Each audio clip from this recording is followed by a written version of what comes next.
And okay, and we are live. Hello, everyone. Welcome to episode 54 of Global Citizens. My name is Kelvin. I am the show's host, and I'm also its creator. My guest for today is a TEDx speaker.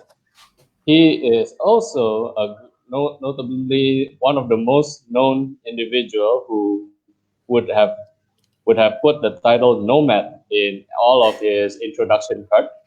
Along with that, he was also formerly an executive coach and author of two books, then also the host of his own podcast, Nomadic Mindset Podcast.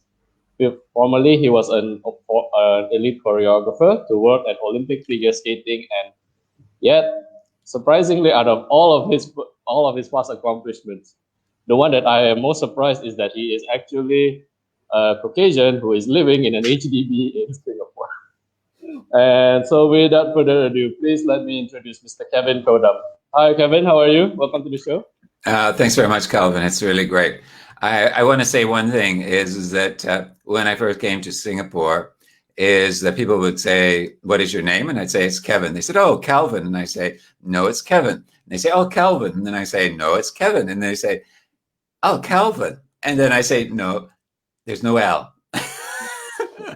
Yeah. So hello, Calvin. How are you today? Okay. Thank you. Okay. So this is one very fun coincidence. We have almost the same name. Absolutely.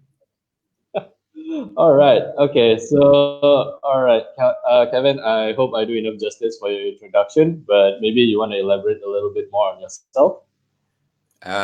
Well, you kind of talked about it all in a nutshell. I mean, as you were saying, that I was a former choreographer and a director, and a choreographer for National World Olympic Figure Skating Champions, and then also as a director and choreographer and conceptualist for very large multi-million-dollar touring skating shows. And also I did a variety of opening and closing ceremonies of very large events. And I think that what was also very interesting to me was that the whole point of being able to move from one medium to another. So in other words, not just being on the ice with figure skaters, but was also to be able to work with other artistic sports such as rhythmic gymnastics, synchronized swimming. But then people said to me, "Well, why don't you just stick to one?" I said, "Why not? I mean, it's exploration. I mean, what I do is what I do, and they can tell me what is right and what is wrong. And so I'll just sort of flow with them." And so I think that's part of, what makes my ability to move from place to place at the same time. And so now what I do is I say, I'm helping, I help a variety of dynamic leaders and organizations to uncover their winning edge. And so that is through the nomadic mindset. And so that's really what my position in life is right now. And I love it. It feels very much very purposeful. And there's also a very, very strong CSP element to it. And that is about helping and donating to nomadic tribes such as the Maasai in Kenya to help them for education. And recently I just did a GoFundMe to help them during the COVID to just get some staple food.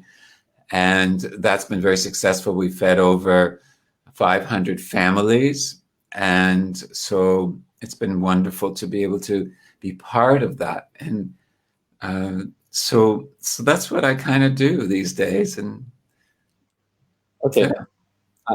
Okay. I actually have one very interesting question for you, and I've asked this several times for some of the digital nomads that has been on my show. If you had to pick a rainforest cafe in maybe Vietnam or Maldives, which has a Wi-Fi access to it, or a stable job which is 15 minutes away from your home, which one would you pick and why? I would pick the rainforest. Okay, why is that? Well, because there's many elements. I mean, it's being in my world and not necessarily a digital nomad's world, because there is a difference. And it's not about just the movement, of physical movement around the world. What I'm suggesting is that it's a mindset. And it's a mindset that part of the physical and geographical movement is one thing, but it is the movement of the mind.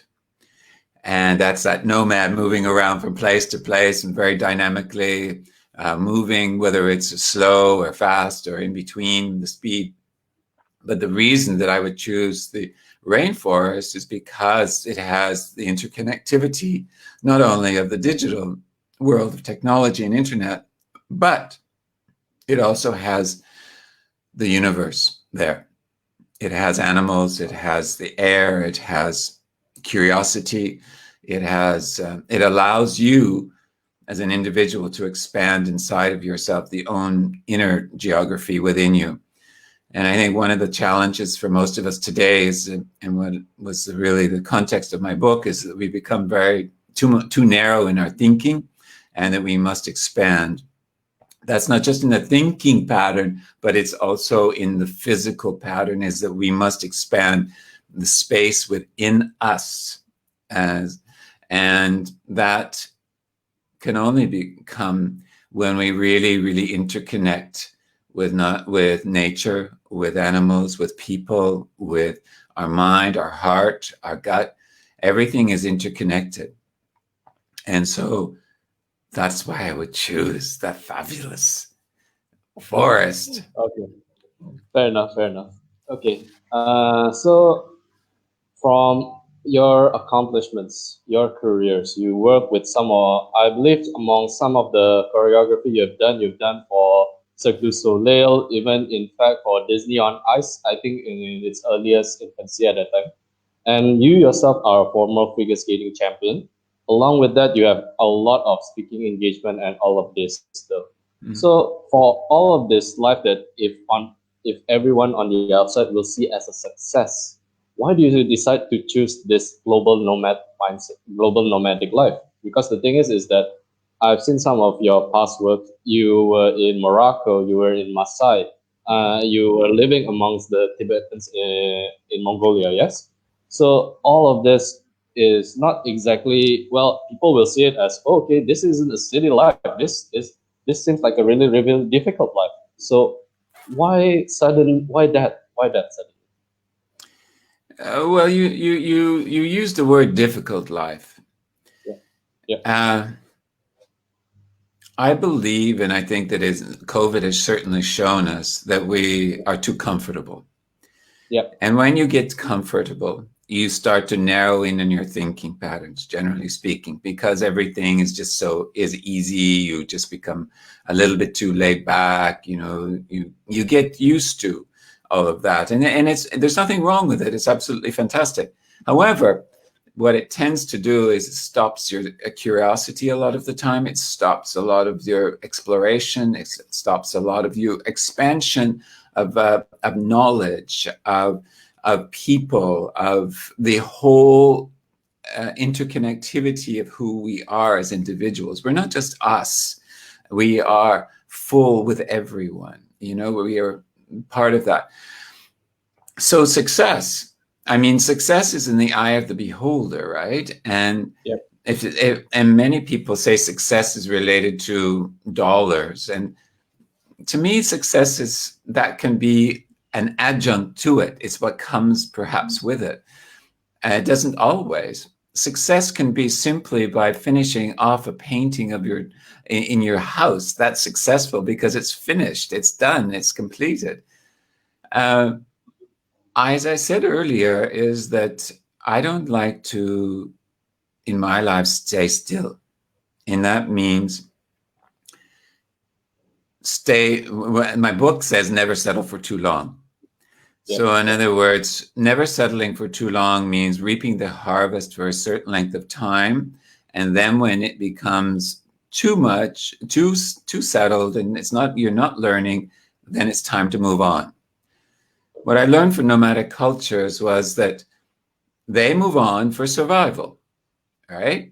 Yep. And they move on because their land is not rich enough anymore for their animals. And so they have to protect their animals. And by protecting their animals, they then protect their families and their communities. Right. And they will only move on very strategically. They don't just move on willy-nilly. I mean, because it's not safe for them. Just as we are today, is it safety for many people? This is very important, and it always is. And so for the nomadic cultures, they don't just move. And I don't move just to move, and I don't change things just to change. But I look for something different. So to give you an example, is that when I was 40, back in the dark ages, it seems now, is that I looked at my mentors in my sport as figure skating, and some of them were in their 60s and their 70s and even 80s. And I thought to myself, do I want to be like them? And then I listened to their conversations and how they were really bitching about the sport. They were unhappy. They were also, talking about things in a very sort of negative way a lot of the time. And I thought, do I want to be like that, jaded and don't feel it rich anymore in what I'm doing? Yeah. And so at 40, I said, okay, no, I don't want to be that way. I was very quick. I know I do not want to be this way. So it's time for me to shift and start looking for something else. And I think that's really one of the important things, is that I've gone from not only being, if I trace the dots, for example, is that, yes, I was a student when I was early. I got a BSc. I was going to go into medicine, but as you can see, I'm not in medicine. So I'm nomading the body and the mind in another way. But I also, I was a champion figure skater, and then I became a dancer. And then I became a choreographer, and that was my specialty in figure skating, and then large productions. And then I became a filmmaker and made short dance film and award-winning dance film. And so that was really interesting. And then I thought, well, this is not enough. And I thought, but there's a bigger world out there. And the bigger world was, how could I reach the bigger world? And that's through speaking, through coaching. And so people in different industries, it wasn't just sports related. So I was bringing a different perspective to them. And I think that that's one of the things that is important, is that we get locked into a perspective and we don't see the width of possibilities. And that's exactly where we're at today, right now. And if we go back to what is classified, and if we go to what is called the new normal, which personally I don't want to ever be normal, so I don't want to be classified in the normal. And my sense of the matter is, if we keep using these two words, new normal, that takes us back to normal, which everybody felt was a default system, which is the past. Certainly, there are certain things that we can go back to in our living and daily life.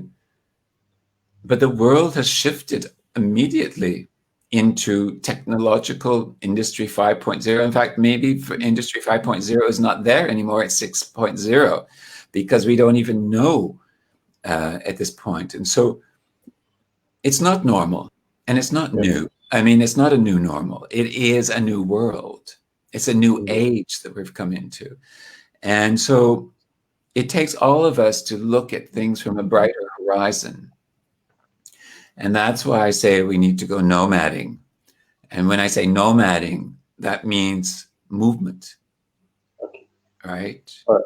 Movement. For those of you who just tuned into the show for the very first time, Global Citizens is a webcast whereby I invited people who has experienced multicultural life, such as third culture kids, which is like myself, somebody who grew up outside of their passport country, a nomad, which is practically what Kevin has been explaining all along, and expatriates. And of course, on rare opportunities, I also do invite international speakers who have to spend considerable amount of time living overseas.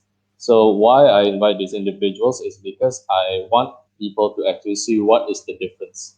So the a lot of time when people ask me where I'm from, I told them, hey, I'm from Indonesia. I grew up in Singapore. And when they heard Indonesia, they will be like, oh, I've been to Bali. Guys, Indonesia is not Bali only. And Bali does not represent the whole Indonesia. For goodness sake, it is incredibly frustrating. It is incredibly annoying when I have to hear that. Because the thing is that uh, life has not as smooth or as maybe incredibly welcoming as it is in Bali. So when we individuals who have lived overseas outside of our birth countries for a while, it changes who we are, it changes our perspective and our mindset. So this is why I invite such individuals, as what Kevin has been explaining, is because in order for everyone to actually see what is the reality of our life. All right, Kevin, sorry, earlier I think I accidentally cut you off. Is there anything you want to add on to that? I don't think so. It's fine. We can move on. Apologies. Okay. All Oh, right. I So, also I just want to add to what you were just saying is that absolutely Indonesia is not just Bali. Bali is, I have been to a few places in Indonesia, and I love one of them is Borobudur and ah, Yogyakarta. I love it very much. It's beautiful to explore. So I've never even been there before. ah, I haven't been there before. Hopefully, after COVID, we will have the opportunity for that. But other yeah. than that, right now we are, well, I know that right now a lot of the quarantine has been dwindling down, but I think we still need to maintain our safety. Mm. So right now, unless I think there's a necessity, I think we don't really need to go out. Yes. Okay. Kevin, so earlier you mentioned on the need on conformity. Okay. Being a third culture kid, a lot of us never settle. We tend to have a mindset of never settling down. It's because every single one of us grow up either outside of our country, or in fact to the point that when we are in school, we will be like, okay, I don't want to make friends, is because, well, at the end of the day, I'm going to leave every single one of them. It makes attachment something that, to some people, something that is an incredibly fragile thing. So, for your case, yeah, being a global nomad, do you think the need to confirm, the need to be able to fit with everybody, to be liked, is limits one's mind to it, one's mind? Absolutely. I think that you the mind what we do is we put up a lot of borders around our mind, in our Yeah. mind, and we tend to and those can be like geographical borders. And the challenge is that we don't explore past the border a lot of the time because of the comfort and because of fear, perhaps, or uncertainty or the unknown or whichever. And I think that personally is not growth mind. If we're going to live in this planet, we need to not think about always what others are thinking about us, because that's living in an external world. Is that we need to turn back in to find what I call the edge, which is ourself. Is that we have, with an edge, we have the inside looking and we have the outside looking. So there's two edges, just like in an ice skating blade, there's two edges, an inside and an outside. And what I believe to be true is that one of the strengths that one can have is the exploration of individuals and different cultures.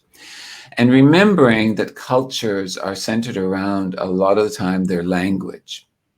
And when people's languages are removed from them, such as in some of the countries with nomadic cultures or indigenous cultures, it takes the soul out of them. So I believe that when we travel, when we explore, people have said this, I'm not going to make friends, as you had talked about, because I'm just going to leave, or the other people on the other side, why is the bother to make friends? I've never thought of it that way. Absolutely. Because if you don't explore and to invite people into your lives anywhere in the world, you won't. And today, look at us. we are doing this technology of Zooming and whichever. I don't know about you, but I have been talking to people all over the world that I haven't spoken to maybe in 15, 20 years. And it's been amazing. I have a huge a wealth of different people of encounters through my work, through just travel. And I have people that are around the world that I love and dearly, and they are my friends. We don't live in the same places, but we are living in the same heart with each other.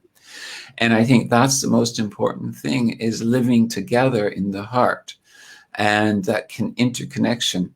So if we say we're not going to interconnect with someone or become friends with someone because they're going to leave, we're really missing out. And we're missing out in a huge part of our life. Because, And I think it's because it's just, well, we do not actually know what is going on the other side. So I've actually been working on an article to address the issue on racism. So nice. for those, for everyone who is watching, I believe you guys have not known recently what's going on in the United States. Recently, an African American man passed away due to a police assault, and this is it's a hatred based on color. So first off, I would like to send my condolences to the family of George Floyd. So one of the issues that why there is the feeling that maybe in your when you live in a certain bubble of individuals who are of the same skin as you, or maybe of the same kind of background as you, is that that is the only world that you know, and you always want to defend it. And then when you step out of the bubble, you are not familiar with it. You see an individual of different skin, of different ethnicity, different lifestyle than you take this as a threat of sort, and as a result, I think this is one of this kind of mindset is passed on from one generation to the next, and well, it led to something that that's really unfortunate to see. So I think I do you agree with that, Kevin? It's been happening since the beginning of time. It's that it's been happening since the beginning of time that the white race has felt that they are superior over others. And first of all, I also want to recognize this horrific situation which is going on in the United States, it's holding up a mirror to the society which is happening there, and age-old problems. And it's not just there, it's everywhere in the world. I mean, in Canada, we have it as well. And we also have it with the Indigenous people who have been stripped of their souls most of the time because of our rules and regulations and the way we've treated them. And this comes from the ancient conquering. And we still haven't grown out of that. You know, we're still conquering. I mean, now, for example, I have to say China is conquering through economics. So that is a type of warfare, if you suspect, is that countries become indebted to them, and so they own them. And this is a point of slavery. Again, if you want to go into that, I have to say that I remember very clearly when I was growing up, I lived in a very WASP white neighborhood and city. And I said to my mother, I saw a black person on the other side of the street, and I said, why is that person black? Because I'd never seen someone that was black before. She says, well, that's the color of the person's skin. And I was fascinated that there were people of different colors. But that's me. I was fascinated by individuals and what they can bring to the world. And I think that's where we have to move to, is that everyone is a human being. It doesn't matter what is on the outside. And that's all we're seeing is the outside. We're not seeing what is on the inside. And by that judgment, it really limits and narrows our mindset, and it doesn't expand ourselves. Hey, there's good dudes and bad dudes, as they're called, you know, in all races. However, the majority are very, very good people that want the best for themselves. When I came to Asia, I want to say something, is that there's terms that are often used, and they're endearment terms in many ways. Like for myself, people would say, sir, to me. And I'd say, no, my name is not sir, my name is Kevin. Please call me Kevin. And then they would say, uncle, right? And I'd say, yes, I understand that as an endearment. Just call me Kevin, please. And I began to feel ashamed of being white because I felt that I'm now seen as a colonialist, is that I'm here to conquer, that I'm higher than you. I do not believe I am higher or lower. I am an equal with everyone. And so I don't like it to be put on a pedestal because of possibly that. So I became a little bit ashamed of myself of that because I just wanted to blend in and to be with people. And that's one of the things I think what's happened is the blending in. But I own who I am.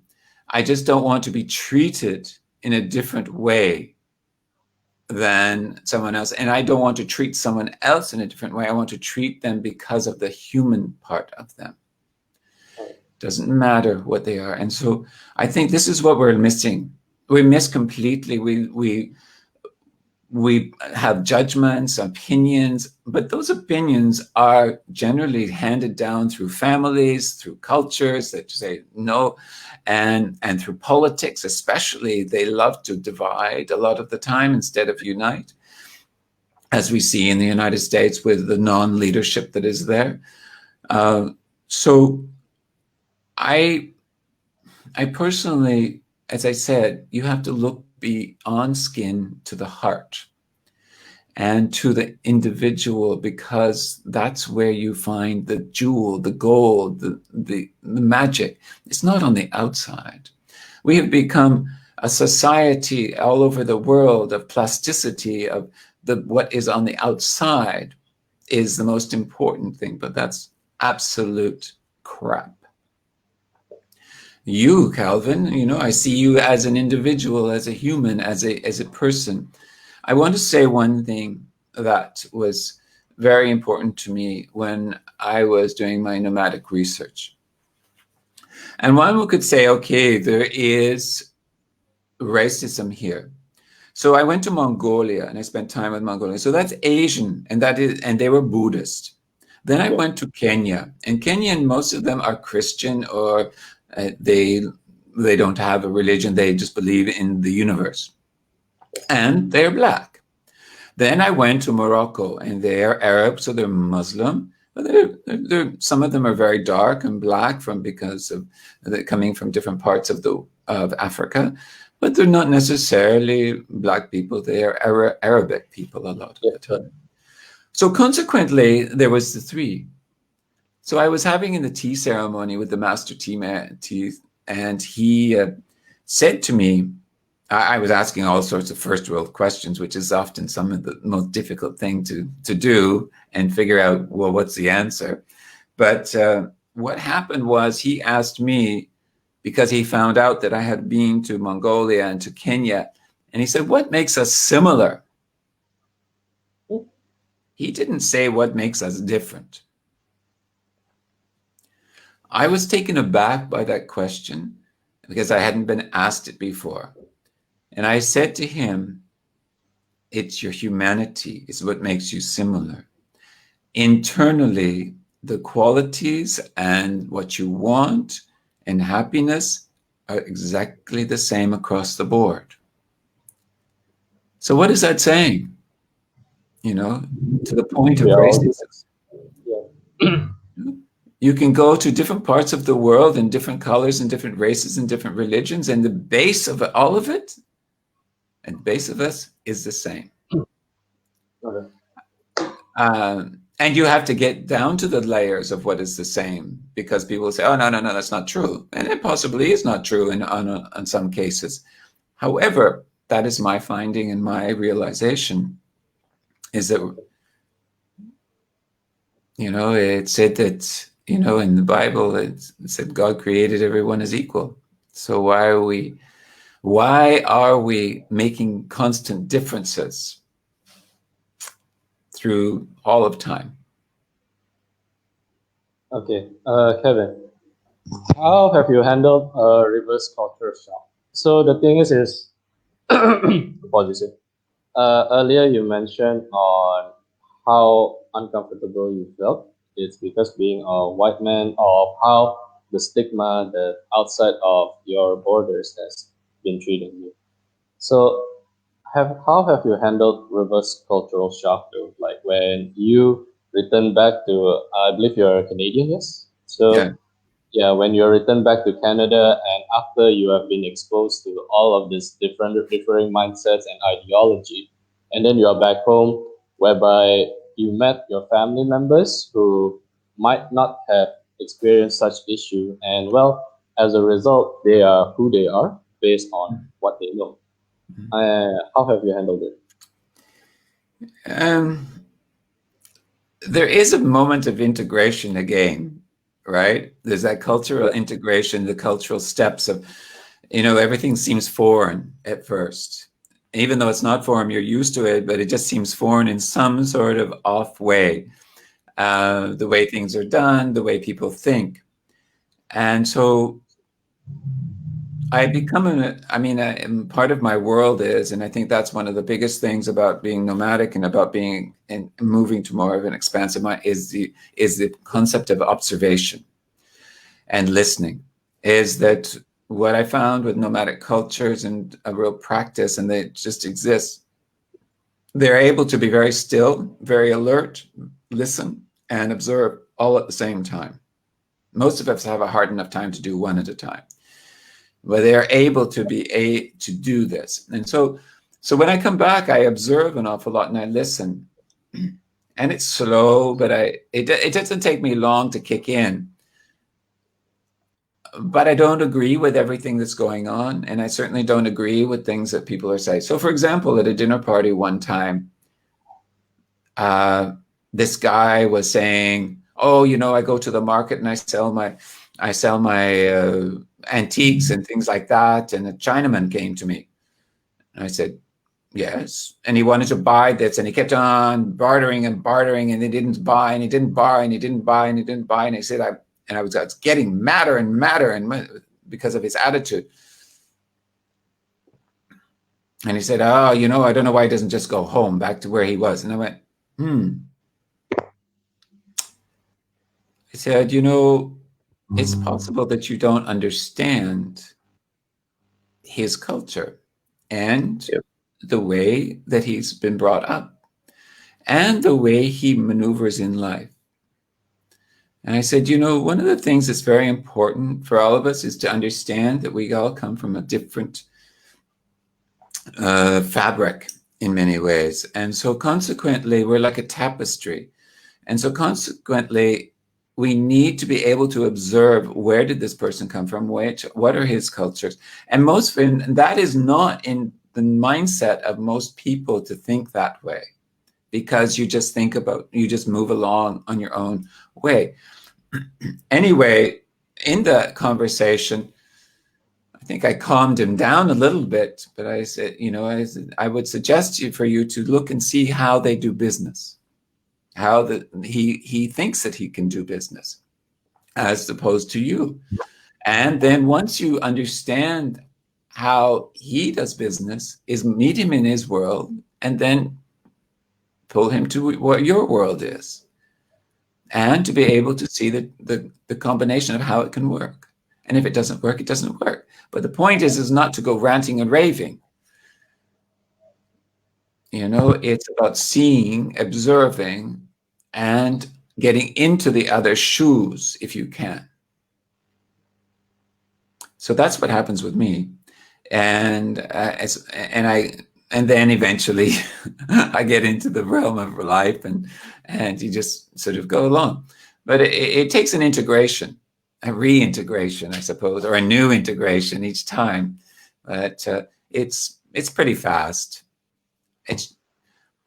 But I think that the important thing is to keep your eyes open on an ongoing basis.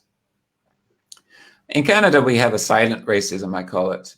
And that means that we're not sort of boisterous and outgoing verbally in public as much, but in closed doors, you can hear the language.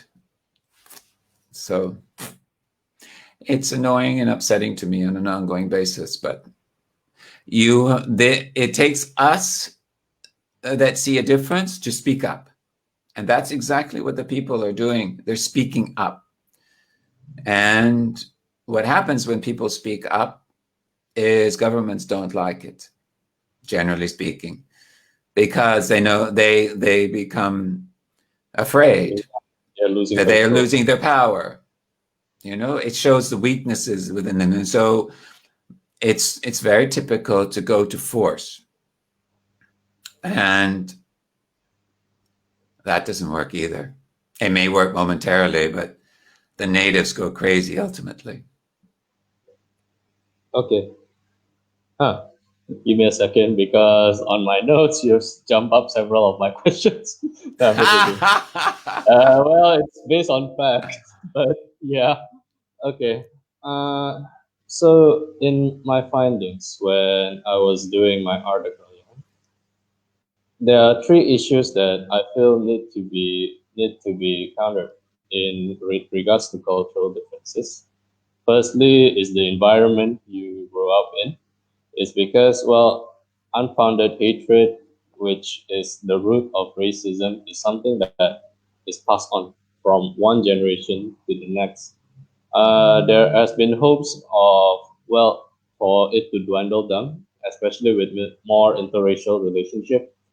But in every single one of the findings I've ever done is that, well, they've never, they are all in unison that racism will never go away. That's one. Second is, of course, what you mentioned earlier on the silent racism. One of the area that this has been done is systemic racism, whereby areas of neighborhood were once segregated. This is, people may say this is only in the United States, but actually this is everywhere. And this is the last one, and I think this is going to be an interesting question for you, because you've actually done this before, and that is on where you get your source of information. I mean, entertainment has always been predominantly part of our everyday life. If you don't believe me, you just check how much Netflix stock has rises since the corona epidemics. So along with that, this is my question for you: is this, if you are a director or a producer who can create a character or even a show to address social issue, what would it be? Can you say the question one more time? I feel like I'm on a game show now. Well, yeah. Okay, not to worry. Okay, so if you're a director or a producer who can create a character or even a show to address social issues, maybe on feminism or racism or any of the other things, any particular social issues that is of a deep connection to you, what would it be? What would it or they be?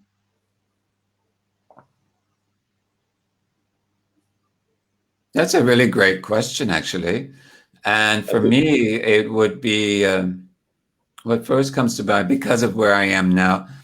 I guess you could put it under, I wouldn't put it under racism, but I would put it under integration of integration of cultures, different cultures. And that is, I think, is extremely important in our world today, and has always been. It's just that I think COVID is actually a virus, just like all the other viruses. Like racism is a virus, war is a virus. All of these things are viruses, and they can become contagions.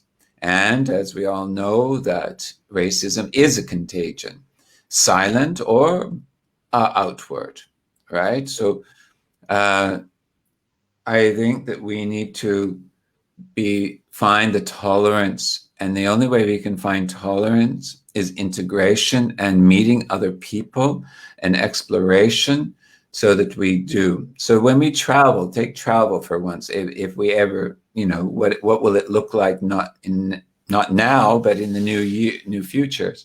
Is that a lot of people enjoy to go and see and take the selfies and say that I've been there. That's not really integration, and that's just seeing the surface. The only way that you understand and to broaden yourself is not seeing the historical ruins, it's but understanding who made those historical ruins, and to meet the people of the land and learn to understand the people of the land, and not to be afraid of it, because people like to talk. There's all sorts of strange things that can go on, but the point is that if you put fear in front of you, you will live in a whole different world of where you will not expand or try things or learn or anything. You need to be able to get past the fear. And fear can be also your trigger to learn. So what do I mean by that? We see fear as a situation which holds us back.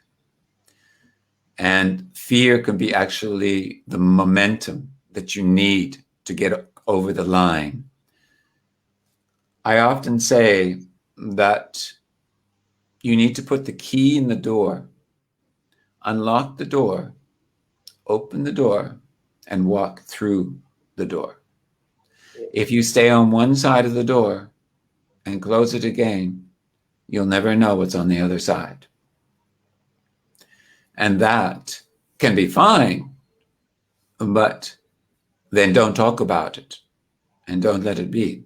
You need to explore it before you can find out the answers. And so when you ask me this question, it's really constantly about exploration of where do you find the information. It's not just in the media. It's not just in historical books. It can be understanding the people and talking to the people. And we're all humans. We're in this world.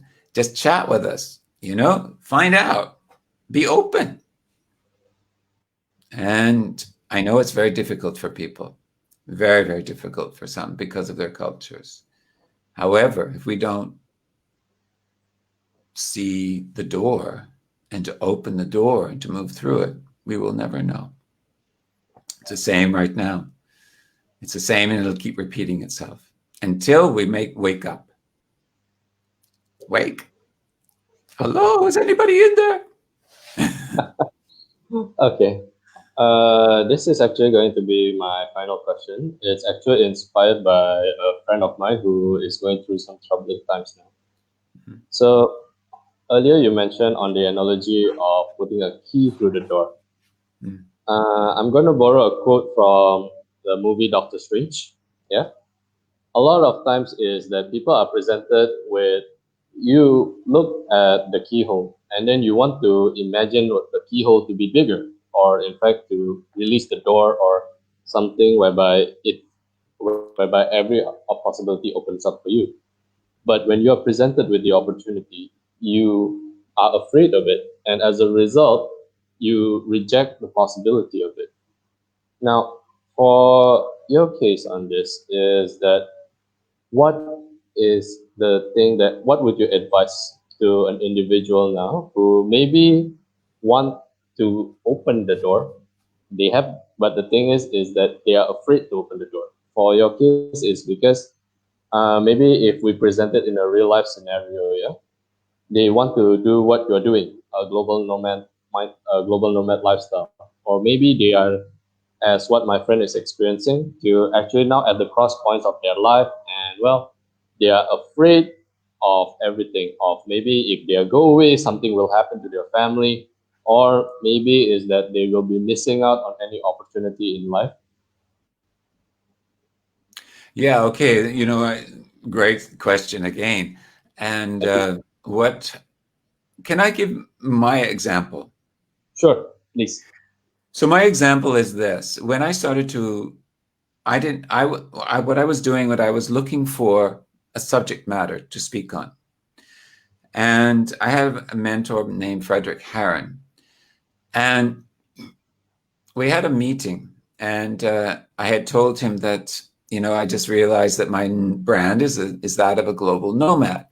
And he got really interested. And he said, well, what's this word nomad? I want to explore this word nomad and what it means to you. And so we explored it, and it got exciting with the questions. And I just felt my gut start to really, really get excited. And he said, well, if there's a book, what would a book be? And I said, the Nomadic Mindset, because it's a mindset that we get into. He said, okay, now you have to research. And you have to research, you've got to go and spend time with nomadic cultures, and 3 nomadic cultures in different parts of the world. And you also have to do research to at least 100 executives, because it's a leadership book. And I said, oh. I said, well, can I not do that just on Google? And they said, no. You got to go and spend time with nomadic cultures, because you need to know what their stories are. You need to know what they're like. You need to live with them. You need to feel them. You need to ask questions. You need to walk the land with them. You need to understand this. I went, oh, okay. So another month went on, and I was really trying to figure out, and I was a little fearful of this, because I thought, I've never researched before. Where do I even start to research? So I was quite afraid about it. And then one day he said to me in our meetings about a month and a half afterwards, he said, you don't believe me that this is a great subject. He said, I said, oh, yeah, I do. And of course, you could hear in my voice that I wasn't completely committed. He said, okay, no problem. He said, if you don't do it within a year, I'm going to do it. Oh. Well, I said, that's when my competitiveness of my sporting kicked in, and I'm going, no one's going to take this from me. So, and I think he knew that. And so he just triggered on it. But I was very afraid of going ahead and doing that.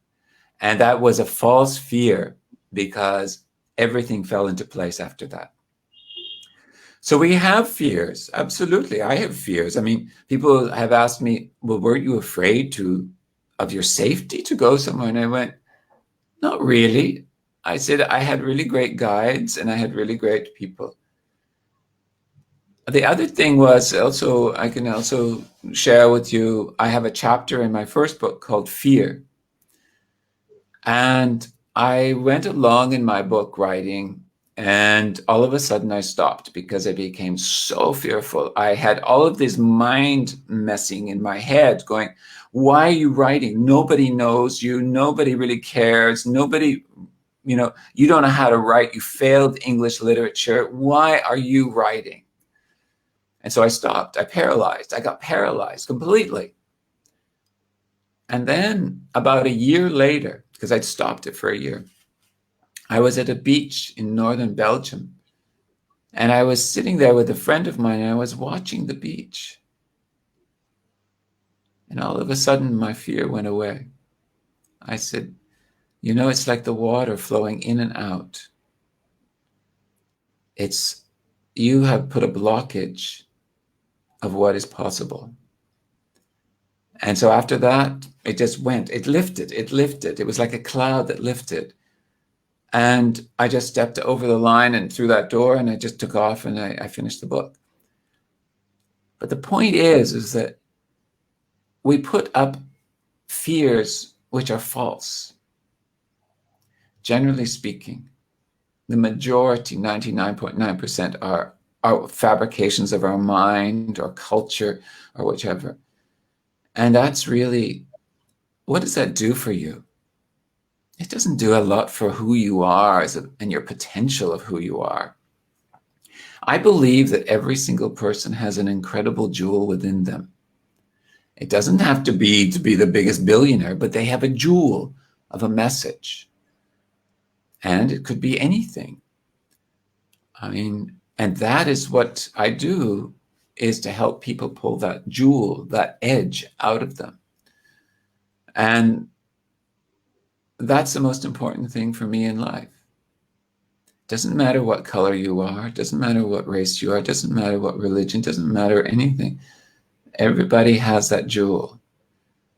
And some people say, oh, no, that's bullshit. Excuse my language. But it's not. Yeah. It's absolutely true. You That's have actually a jewel. that's actually the famous explanation we have on the show.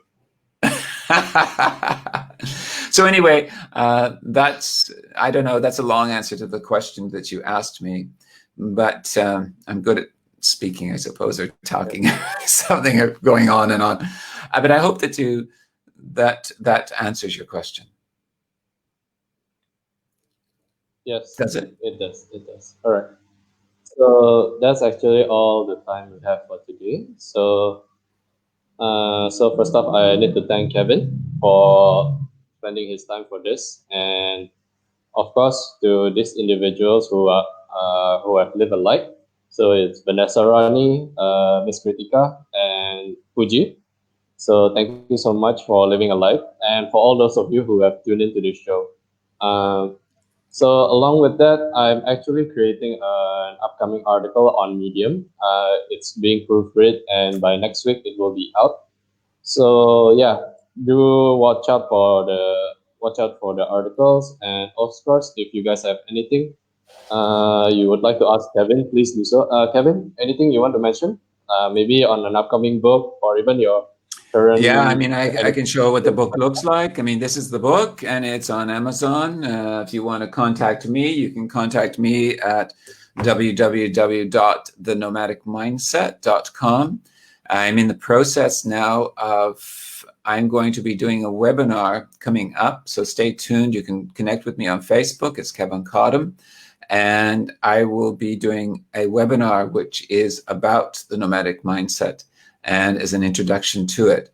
And so I will be doing probably a couple of those, and to take you through a little bit more and to help you through that. And so that's it's coming up for me. And I just want to also leave something with you, which is one of the quotes by a Maasai warrior that I met. And I think it's very much important for the time, in that he said, we are migrating. Where we were is not where we are evolving.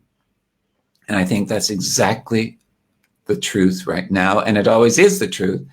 It's just really very poignant right now. Okay. I've also left Kevin's LinkedIn, his website, and of course, a link to his podcast in the description box. So if you guys are interested to find out more, also do tune into that. Yeah, there's also a referral credit for Airbnb, which is located below here. And you guys can find it in the description box. Sorry, Kevin, anything else you want to add on? I just wanted to say that I really thank all of you for listening. And also, do reach out to me. I'm very open. And so if you have any questions, please do. Do not be afraid. As I said, if you don't reach out, you won't know. And so I will, I'm very happy to have a conversation, even for a short period of time. So get in touch. I can personally attest to that.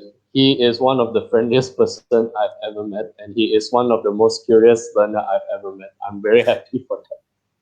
Okay, and with that, that's the end of Global Citizens episode 54. Thank you so much for tuning in, and do look out for the upcoming episode. So thank you also, Kevin, for coming to the show. So Thank you. have a good day. Thank you.